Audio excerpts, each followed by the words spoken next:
This trading concept changed my life. Folks, so I'm about to share with you guys the one trading concept that absolutely changed my life. When I started incorporating this concept, I can see the charts in a whole different light. So the trading concept I am talking about is liquidity. So I'm going to go into the charts and show you guys how I actually use the concept of liquidity to capitalize on trades. If you want to deep delve into liquidity, I do have a series where I talk about everything to do with liquidity. So guys, go and check that out after you watch this video. I'm on the charts right now. I'm looking at GBP/USD. You guys saw that I was in quite a few GU sales this week. I've been all over GU. So I'm on the daily time frame now, and you can see that price is dropping. Whenever it retraces, it runs the liquidity beneath this low, then it retraces again, it runs that liquidity beneath this low, and it continues to do that. The only reason they retrace or they pull back, whatever you want to call it, is only to generate liquidity to run it later. So in other words, when they are retracing, they are building up liquidity on the sell side to then run that later or to take that liquidity later. And that was one of the big game changers for me, understanding that, because it really helped me with my swing trading. This is not a swing trading video, but that's one of the things that really helped me with my swing trading. It was because I knew that they're only retracing to generate liquidity to then run it later. And so no matter what I saw, I stuck to that, and that's how I'm able to hold swing trades. So now look what's happening. We are trading beneath a low, price is still dropping, and I'm not going to switch my bias until when I see something that tells me that we want to go long. And that's generally them trading through a short-term high. We have a high here, we have a high there. So these highs are higher than the highs beside them. That's what makes them a short-term high. So when they traded through this high here, this was just the initial running of this liquidity. There's normally a deeper run. So this is why this one wasn't trusted. But other than that, we've not traded through any short-term highs. So in other words, we know that price is still going to the downside. And so now I'm going to show you guys why I was able to capitalize on GU sales. And with this, just because we're on the daily time frame, it doesn't mean we have to catch the big moves. Don't forget, when you're trading beneath a low, you need to be very quick with your taking of profits, because price could turn around at any moment. One very important thing is that whenever price makes a move lower, it's cleaning up inefficiencies on the way down. So look at this, between this candlestick's low and this one's high, price trades up into this imbalance, trades into that, and then drops. And it does it again here when they trade up into it,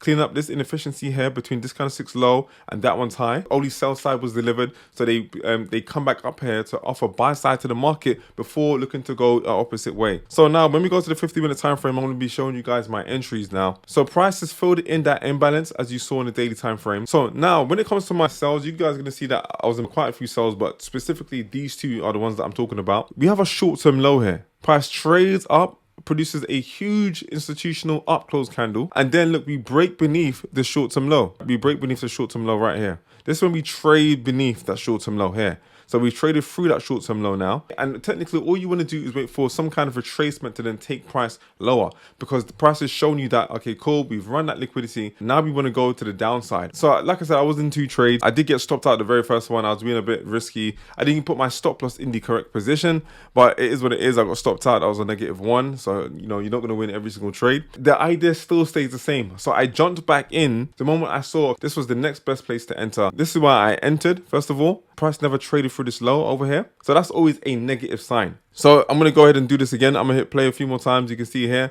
price eventually comes up to where I entered, which is roughly about this high over here. It stops me out. Okay, so there we go.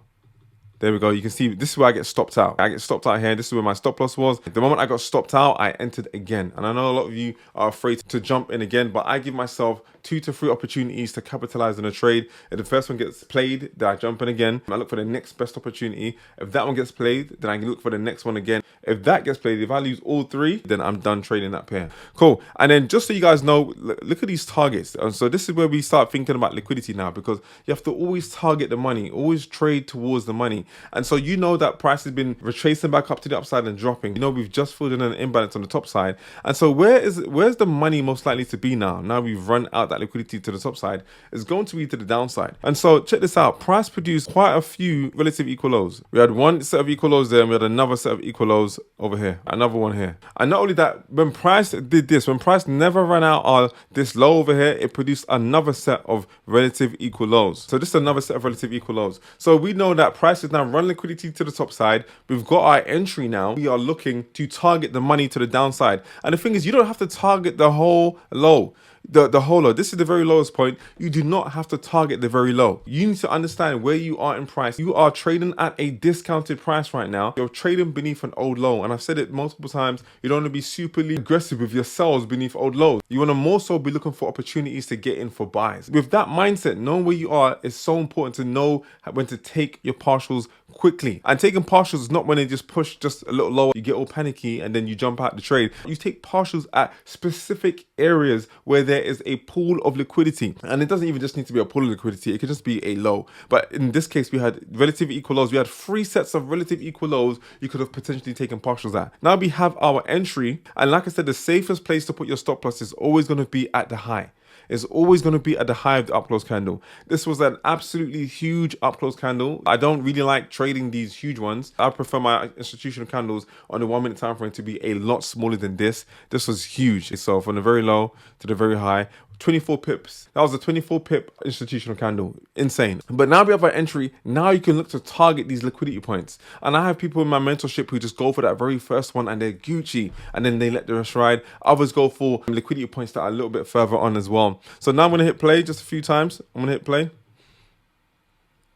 There we go. Price runs this liquidity. As you can see, we go straight for it this time. So this is the importance of not giving up on your bias or what you're thinking. I never gave up on my bias. I stuck to it and then I was able to capitalize on this trade. And when price ran out this liquidity, this was my sign that we are going to go even deeper. This was not my sign to take any partial profits, but this was my sign that we're going to be running deeper. And I knew that if we ran this one here, the distance between this one, the one at the lowest point here, and this one here was only 3.7 pips. Why would they just stop running out this money when the next one is 3.7 pips away? And so this is why I aim to target this very lowest one here, roughly about 1,560. And then this is where I was looking to take partial profits at. So if I hit play again, there we go. You can see we run out that level big time. And look, don't forget, look at where we are. We're nowhere near this low right here. We're not even at equilibrium. We're not even at 50% of this move here, but you don't need that. You can take partials on your position the moment price runs out liquidity and let the rest of your trade do the rest of the work. And it's so vitally important you do that too. Why? Because like I said, price could turn around at any point. And now look, just remember, look at all of this. We've got relative equal lows, relative equal lows, relative equal lows. I did catch other sells later on GU as well, but this video is not about that. But this video was all about liquidity, targeting the money. They targeted buy side liquidity. The moment they've done that and they finished that, you look for sell side liquidity. And whilst they're building up like this is them just really teasing you and showing you like this is where we are going. The moment there's a turnaround, then you target the money. Let me just cancel the whole thing out. There we go. This is where we had the relative equal lows. Price run that money, and then what did they do? They came back up right to the very high. And the people that were looking to sell in this scenario, if they did not take partials, they would have been squeezed out of the market. And then they ran for the lows. All of these lows, as you can see, they ran, took out these lows, and they'll Gucci with this. This is why you always trade towards the money, and don't be that person who's just trying to hold on because, you know, there's more money down here and there's more money. No, take your partial profits. One of the things that really killed my game back in the day was not taking partial profits. So this is why I always encourage taking partial profits. If that's one thing that you're going to be taking from this video, is make sure you take partial profits when they run liquidity. And there's nothing wrong with taking it at the very first one, the second one, or the third one. Or even if there's none of this here, it's just one set of equal lows, then you take your partial profits there, because there's always a tendency to reverse after they've run liquidity. So guys, that was the one concept that absolutely changed my life. And like I said, if you watch this video, you're going to get full clarity on liquidity. Peace.